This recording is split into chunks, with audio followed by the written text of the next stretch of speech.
Ya, Assalamualaikum warahmatullahi wabarakatuh, sahabat semuanya. Saat ini kita lagi berada di Masjid Jami' Baitul Muttaqin atau lebih dikenal sebagai Masjid Jami' Sare ya. Masjid ini terletak di tengah kota Sare ya. Masjid ini merupakan masjid yang ramai disinggahi oleh para musafir yang melintasi jalan Banda Aceh Medan.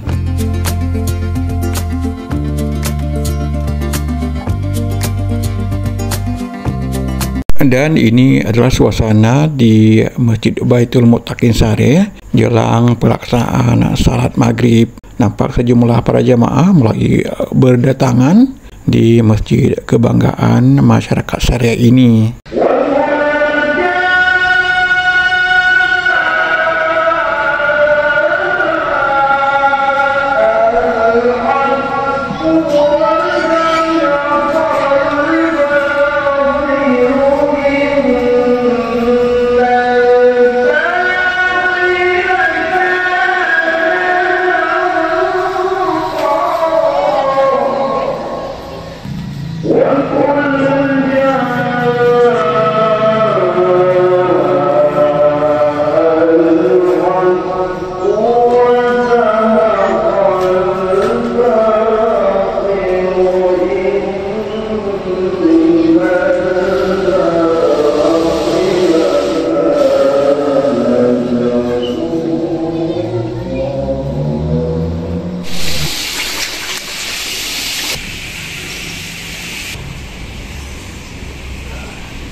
Salat berjamaah di Masjid Baitul Muttaqin Sare ini terasa lebih khusyuk karena hawa dingin yang berhembus dari lembah Pegunungan Selawah.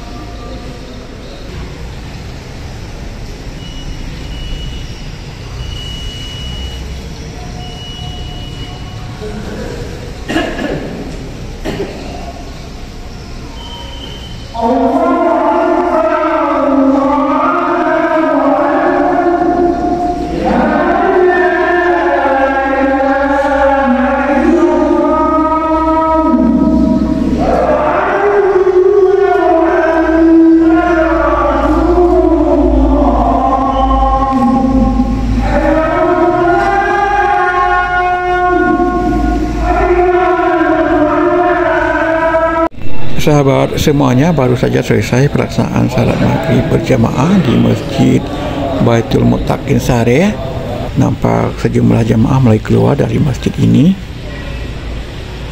Banyak para jamaah yang salat di masjid ini merupakan mereka yang sedang dalam perjalanan dan menyempatkan diri untuk singgah di masjid ini untuk melaksanakan salat.